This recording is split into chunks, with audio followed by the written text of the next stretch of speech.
അസ്സലാമു അലൈക്കും വറഹ്മത്തുള്ളാഹി വബറകാതുഹു.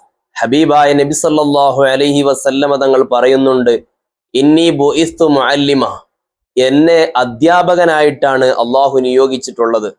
ഈ ലോകത്തിന്റെ ധാർമ്മിക നിലനിൽക്കുന്നത് തന്നെ അധ്യാപകരിലൂടെയാണ്.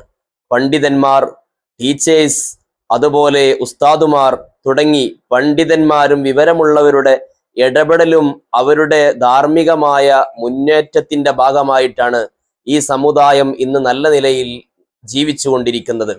പ്രിയമുള്ളവരെ, പുതിയ കാലത്ത് അധ്യാപകരെയും വിവരമുള്ളവരെയും ആക്ഷേപിക്കുകയും നിന്ദിക്കുകയും ആക്രമിക്കുകയും ചെയ്യുന്ന ഈ കാലത്ത് നബി സല്ലല്ലാഹു അലൈഹി വസല്ലമ തങ്ങൾ പറയുന്നുണ്ട്, ചെറിയ ആളുകളെ സ്നേഹിക്കാനും വലിയവരെ ബഹുമാനിക്കാനും നമുക്ക് കഴിയണം. അതുപോലെ പണ്ഡിതന്മാരുടെ അവകാശം വകവെച്ചു കൊടുക്കാൻ കഴിയണം. അങ്ങനെ കഴിയാത്തവർ എന്നിൽപ്പെട്ടവനല്ല എന്ന് തിരുനബി സല്ലല്ലാഹു അലൈഹി വസല്ലമ തങ്ങളുടെ ഹദീസ് നമ്മുടെ മനസ്സിൽ എപ്പോഴും ഉണ്ടാകണം. മഹാനായ ഇമാം ഷാഫി റളിയല്ലാഹു അൻഹു, ഉയരങ്ങൾ കീഴടക്കിയ വലിയ മഹാനല്ലേ, അവരുടെ അധ്യാപകനാണ് ഇമാം മാലിക് റളിയല്ലാഹു അൻഹു.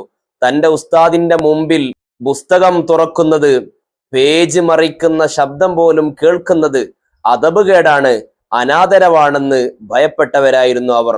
ഉസ്താദാകുന്ന ഹമ്മാദ് റളിയല്ലാഹു അൻഹുവിന്റെ വീടിന് നേരെ ഞാൻ ഒരിക്കൽ പോലും കാല് നീട്ടിയിട്ടില്ല എന്ന് അബൂ ഹനീഫ ഇമാം പറയുന്നുണ്ട്. ഉയരങ്ങൾ കീഴടക്കിയവർ മുഴുവനും അധ്യാപകരെയും മുതിർന്നവരെയും പണ്ഡിതന്മാരെയും ബഹുമാനിക്കപ്പെടേണ്ടവരെ ബഹുമാനിച്ചത് കാരണമായിട്ടാണ്.